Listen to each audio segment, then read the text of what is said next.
GST மூலமாக ஒட்டுமொத்த மக்களின் பணத்தை அவங்க பாக்கெட்ல இருந்து கொள்ளையடித்த மத்திய அரசாங்கம் இன்றைக்கு நான் குறைச்சிருக்கேன்னா ஏற்கனவே கொள்ளையடிச்ச பணத்தை நீங்க திருப்பி எப்போ தருவீங்க? அது பதில் சொல்லுங்க.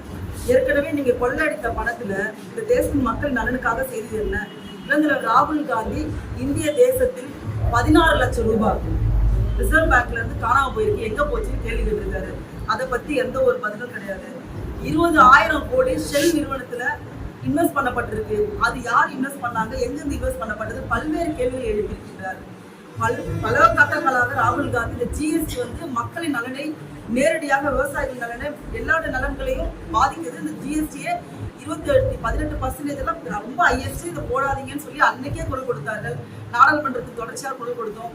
இன்னைக்கு இந்த வாக்கு திருட்டை அது மறைப்பதற்காக நான் ஜிஎஸ்டியை குறைக்கிறேன்னு பொய்யா வந்திருக்காங்க. முன்னாடி நம்மோட வரி பணத்தை தான் திருடிக்கிட்டு இன்னைக்கு வரி பணத்தை மட்டும் இல்லை, வாக்குகளே திருடிக்கிட்டாங்க. அவங்க ரெண்டுத்தையும் திருடிக்கிட்டு இன்னைக்கு நான் ஜிஎஸ்டி குறைக்கிறேன், அதோட பலன் மக்கள் அனுபவிக்கலாம். ஏற்கனவே எங்ககிட்ட இருந்து திருடின பணத்தெல்லாம் எங்க வச்சிருக்கீங்க?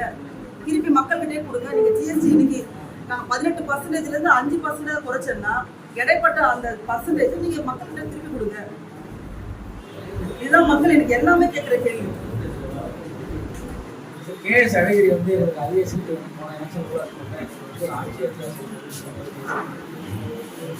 ஆட்சி அதிகாரத்தை பங்கு பெறுவது என்பது அவரோட தனிப்பட்ட உரிமை. யாரோட கூட்டணியில் இருக்க வேண்டும், எந்த கூட்டணியில் இருக்க வேண்டும், தேர்தலை எப்படி எதிர்கொள்வது, ஆட்சியில் பங்கு கேட்பது இல்லை என்பதெல்லாம் இளந்தலைவர் ராகுல் காந்தி அவர்களும் முடிவு செய்வார்கள். அவர் என்ன முடிவு செய்கின்றாரோ அந்த முடிவை நாங்கள் பின்பற்றி நடப்போம். தமிழ்நாட்டில் பிரச்சாரம் பண்ணிட்டு இருக்காரு, அரசியல் பிரச்சாரம் விஜய். ஆனால் வாக்கு திருட்டை பற்றி அவர் எதுவும் பேச மாட்டாரு. எப்படி பார்க்குறீங்க?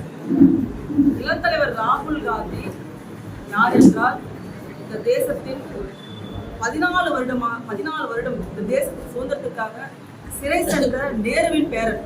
அதனால அந்த தேசத்தின் மீது பற்றும் இந்த தேசத்தின் இறையாண்மையும் ஜனநாயகமும் எவ்வளவு முக்கியமானது என்பதற்காக அவர் குரல் கொடுக்கப்பட்டிருக்கிறார். இவர் இப்பொழுது தேர்தல் களத்துக்காக இன்றைக்கு அரசியல் வந்திருக்கிறார். ஏன் பேசல, எதுக்கு பேசலன்னா அவருக்கு என்ன புரிதல் இருக்கோ அந்த புரிதலை மட்டும் தான் அவர் வெளிப்படுத்துறாரு. ஏன் பேசலன்ற கேள்வி நீங்க அவர்கிட்ட தான் கேட்கணும். எனக்கு இல்ல ஜனநாயக முறைப்படி ஜனநாயகத்தின் மீது பற்றுள்ள ஒவ்வொரு இந்திய குடிமகனும் இன்னைக்கு நீங்க எல்லாம் வந்தீங்க, பாத்தீங்க, கடத்தெருவில் போயிட்டு நாம ஒரு பூ கட்டின அம்மா கிட்ட கூட நம்ம கேட்கும் போது அம்மா இந்த மாதிரி வாக்கு திருடுறாங்க, ஆமாமா தப்புமா வாக்கு திருடுறது, நான் கையெழுத்து போடுறோமான்னு வந்தாங்க. ஒவ்வொருத்தருக்கும் அந்த விழிப்புணர்வு இருக்கு, நம்மளோட உரிமை மீற பார்க்கக்கூடாது. அந்த விழிப்புணர்வு அவருக்கும் இருக்கணுன்றதுதான் நான் என்னை போன்றவர்கள் தான் நாங்கள் கேட்டுருக்கோம். அவரே ஒரு படம் நடிச்சிருக்காரு, அந்த படத்துல கிளைமேக்ஸ் ஆனால் அது அதை பற்றி பேசணும். படத்தோட கிளைமேக்ஸ் 1000 இருக்குல்ல, ஆனால் அவரோட கிளைமேக்ஸ் என்னன்றது பார்க்கறது. செய்திகளை உடனுக்குடன் தெரிந்து கொள்ள கீழ்கண்ட கேபிள் மற்றும் டிடிஹெச் நெட்வொர்க்குகளில் எம்நாடு செய்தி தொலைக்காட்சியை காணுங்கள். பாதகம் செய்பவரை கண்டால் நாம் பயம் கொள்ளலாகாது பாப்பா. மோதி மிதித்து விடு பாப்பா, அவர் முகத்தில் உமிழ்ந்து விடு பாப்பா. அண்மை செய்திகளை உடனுக்குடன் தெரிந்து கொள்ள இணைந்திருங்கள் எம்நாடு தொலைக்காட்சியுடன்.